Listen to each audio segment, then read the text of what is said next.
శివాయ బ్రహ్మణే నమ వీరబ్రహ్మేంద్ర స్వామినే నమో నమ 2026వ సంవత్సరం వృషభ రాశి వారి యొక్క రాశిఫలం. శివాయ బ్రహ్మణే నమ వీరబ్రహ్మేంద్ర స్వామినే నమ. జై వీరబ్రహ్మ జై గోవిందమాంబ జై. వచ్చినటువంటి ఫలితం 5. ఇది బుధుడికి సంబంధించినటువంటి ఫలితం.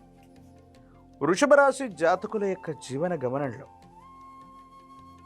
బుద్ధి, మేధస్సు, తెలివితేటల్ని సరిగ్గా వినియోగించుకోవటం వల్ల ప్రతికూలవంతమైనటువంటి ఫలితాలను కూడా అనుకూలవంతంగా మార్చుకునే అవకాశం ఉంది. ప్రత్యేకించి వృషభ రాశి జాతకుల యొక్క జీవన గమనంలో మీ యొక్క ఆర్థికపరమైనటువంటి అంశాల మీద ప్రధానమైనటువంటి పరిస్థితులు ఈ 2026వ సంవత్సరంలో చూపెట్టబోతున్నాయి. ఆదాయం పెరుగుతుంది. చేస్తున్న వృత్తి, ఉద్యోగ, వ్యాపారాలు అనుకూలవంతంగా ఉండేటువంటి అవకాశం ఉంది.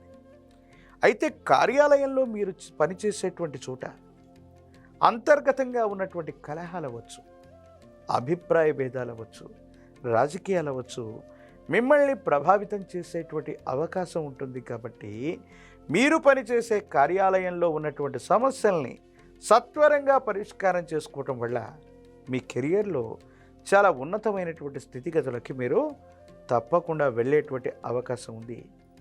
వ్యాపార సంబంధమైనటువంటి అంశాల్లో రొటేషన్ బాగుంటుంది. కొత్త వ్యాపారాలను ఏర్పాటు చేసుకుంటారు. కొత్త వ్యాపార భాగస్వాములతో కలిసి మీరు చేసేటువంటి ప్రయత్నాలు తప్పనిసరిగా సఫలీకృతమయ్యే అవకాశం కనిపిస్తూ ఉంటుంది. అయితే ఆరోగ్యపరమైనటువంటి అంశాలు విరామం, విశ్రాంతి లేకుండా మీరు చేసేటువంటి పనుల వల్ల దీర్ఘకాలిక అనారోగ్య సమస్యలు ఉన్నటువంటి వాళ్ళకి కొన్ని ఇబ్బందులు, సమస్యలు, ప్రతిబంధకాలు ఉన్నాయి. కాబట్టి దీర్ఘకాలిక అనారోగ్య సంబంధమైనటువంటి అంశాలు ఉన్నవాళ్ళు వైద్యుడి యొక్క పర్యవేక్షణలో చికిత్స తీసుకోవటం చెప్పదగినటువంటి సూచన. జీవిత భాగస్వామి, కుటుంబానికి సంబంధించినటువంటి అంశాలు అనుకూలవంతంగా ఉన్నాయి. భార్యాభర్తల మధ్య, జీవిత భాగస్వామితో మీకున్నటువంటి అసంతృప్తులు, అపార్థాలు తొలగిపోయి అనుకూలవంతమైనటువంటి భాగస్వామ్యం ఏర్పడేటువంటి అవకాశం కనబడుతుంది. సంతాన సంబంధమైనటువంటి అంశాలు బాగున్నాయి. చక్కగా వృద్ధిలోకి రాగలుగుతారు.